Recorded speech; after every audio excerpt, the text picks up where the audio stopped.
بسم اللہ والحمد للہ والصلاۃ والسلام علی رسول اللہ وعلی آلہ وصحبہ واجمعین۔ فبأي آلاء ربكما تكذبان۔ الحمدللہ، اللہ نے ہمیں بے شمار نعمتوں سے نوازا ہے، گننا چاہیں تو گن نہ سکیں گے۔ خدا کی رحمت ہر بندے کے ساتھ رہتی ہے، چاہے وہ نافرمان ہی کیوں نہ ہو۔ اللہ تعالیٰ اس کو کھلاتا اور پلاتا ہے، ضروریات زندگی کی ساری تکمیلات کرتا ہے۔ جب بھی کوئی اس کو پکارتا ہے تو وہ ضرور سنتا ہے اور دعا قبول بھی کرتا ہے۔ جو اس کے لیے ضروری ہے وہ عطا بھی کرتا ہے۔ بندے کو کیا بھلا ہے کیا برا پتہ نہیں، لیکن وہ ہمارا خالق ہے، اس کو سب پتہ ہے کہ کیا عطا کیا جائے، سب اسی کو بہتر معلوم ہے۔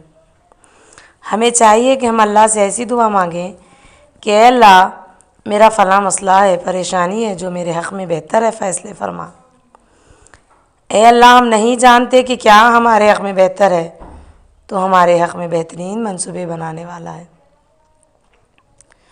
اس کائنات میں دو ہی ایسی مخلوقات ہیں جنہیں اللہ کو جواب دہی دینی ہے، انسان اور جنات۔ باقی کی ساری مخلوقات دنیا میں ہی فنا، پھر حشر میں دلایا انصاف جائے گا، پھر ان کا خاتمہ ہو جائے گا۔ باقی رہنے والی جنتوں کی نعمتیں پانے والی مخلوق یہی دونوں ہیں۔ جنتوں کے علاوہ یہاں پر نافرمان لوگوں کے لیے دوزخوں کا بھی ٹھکانہ ہے، جس میں بھڑکائی گئی آگ موجود ہے۔ انسان اور جنات کو پوچھا جائے گا کتاب و ہدایت پر تم نے کتنا عمل کر کے آئے، مخلوق کو تم سے کیا فائدہ پہنچا ہے اور کیا نقصان پہنچا ہے۔ اللہ کے عدل و انصاف کو قائم کرنے کا حکم ملا ہے، ظلم زیادتی حق تلفی سے بچنے کا حکم دیا گیا ہے۔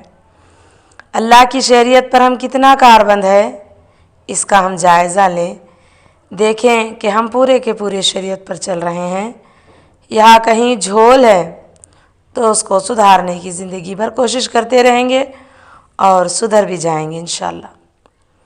ہم کوئی آزاد مخلوق نہیں جو چاہے کریں، جو جہاں چاہے رہیں، گھومیں پھریں، وقت گزاری کریں، کوئی جواب دینا نہیں۔ نہیں، ایسا نہیں، بلکہ ہم اللہ کے غلام اور اس کے بندے ہیں۔ ہمارے لیے کچھ آزادیاں ہیں تو بہت ساری پابندیاں بھی ہیں۔ ہم کچھ نہ تھے تو ہمارے رب نے ہمیں وجود بخشا، ساری نعمتیں اعضاء جوارح میں قوت بخشی، دل و دماغ قوت سمجھ بوجھ عطا کی، دوسرے جانوروں میں ممتاز کیا، اچھائی اور برائی کی تمیز مہیا کی۔ ساری نعمتیں پانے کے بعد ہم اللہ کا شکر ادا کیوں نہ کریں؟ کیوں ہم اپنے خالق کو نہ پہچانیں؟ کیوں ہم اپنی مانی زندگی گزاریں؟ دنیا میں اگر ہم دیکھیں تو ماں باپ ہمیں جنم دے کر پال پوس کر بڑا کیا۔ اللہ تعالیٰ والدین کے ساتھ احسان کا معاملہ کرنے کا حکم دیتے ہیں۔ دنیا کے لوگ کہتے ہیں اگر کوئی بچے کسی کے والدین کی نافرمانی کرتے ہیں تو کہتے ہیں تیرے والدین نے تجھے بڑے لاڑو پیار سے پالا ہے، تو بڑی نافرمانی کر رہا ہے۔ اللہ کی مثال نہیں دی جا سکتی محبت کی، لیکن پھر بھی حدیثوں میں کہا گیا ہے کہ اللہ اپنے بندوں سے 70 ماہوں سے زیادہ محبت کرتا ہے، تو اندازہ لگائیے ایک ماں اپنے بچے سے کتنی محبت کرتی ہے۔ اپنی جان اور مال قربان کرنے کو تیار رہتی ہے ماں، اپنے بچے کو پروان چڑھتے دیکھنا چاہتی ہے ماں۔ اللہ تعالیٰ ماں سے کہیں زیادہ محبت کرتا ہے۔ اللہ کی محبت کو محسوس کرنے کی ضرورت ہے۔ اللہ اپنی محبت کا اظہار کئی نعمتیں دے کر کرتا ہے۔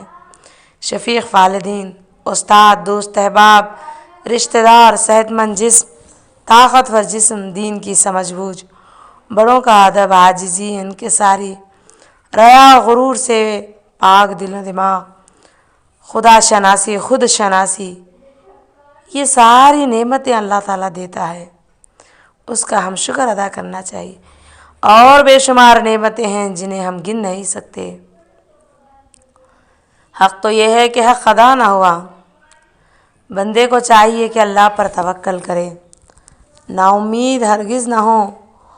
کبھی بندہ ناکام ہو جاتا ہے تو نا امید ہو جاتا ہے، لیکن ایسا نہ ہو، بلکہ سوچے انسان خود کمزور ضرور ہے، لیکن اس کا مالک رب ایسا ہے کہ ہر کام اس کے نزدیک آسان ہے، ہر کام اس کی اجازت کے بغیر ممکن بھی نہیں۔ تو نا امید نہ ہوں۔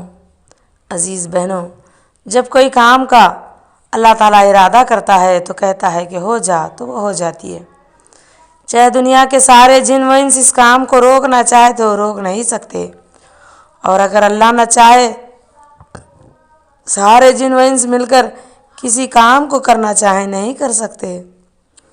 اللہ اپنی ساری مخلوق کو پیدا کیا، رزاق رحمان ہے۔ اس کی مخلوق سے ہمیں بھی محبت کرنی چاہیے، کسی کو حقیر کمتر نہ جانے۔ نہیں معلوم اللہ کو کون سی مخلوق سے محبت زیادہ ہے۔ دنیا کی ہر شے، چاہے وہ جاندار ہو یا بے جان، وہ سارے اللہ کی تسبیح بیان کرتے ہیں۔ حالانکہ انسان کو اللہ نے زیادہ سمجھ بوجھ دی، تو انسان کو چاہیے تاکہ وہ اللہ کی تسبیح زیادہ بیان کرے، لیکن پھر انسان کے دل میں نفس، خواہشات، شیطان کے بہکاوے، یہ ساری چیزیں آزمائش رکھ دی ہیں۔ یہی ساری چیزیں بڑی امتحان ہیں۔ ان سب کے باوجود کوئی بندہ اللہ کی طرف آتا ہے تو اللہ اس کے عمل کو بے انتہا قبول فرما کر، اجر عظیم سے نواز کر، اس کو فرشتوں سے افضل درجہ دیتے ہیں۔ فرشتے سے بہتر ہے انسان بننا، مگر اس میں پڑتی ہے محنت زیادہ۔ اللہ کی نعمتوں کا آج سے ہی ہم شکر کرنا شروع کر دیں گے تو اللہ اپنی اور نعمتیں عطا کرتے ہیں۔ نعمتوں کی ناشکری، ناقدری پر دی گئی نعمتیں بھی چھین لی جاتی ہیں۔ اللہ تعالی ہمیں اپنا شکر گزار بندہ بنائے۔ کہی سنی وہ باتوں پر مجھے اور آپ سب کو عمل کی توفیق عطا فرمائے، آمین۔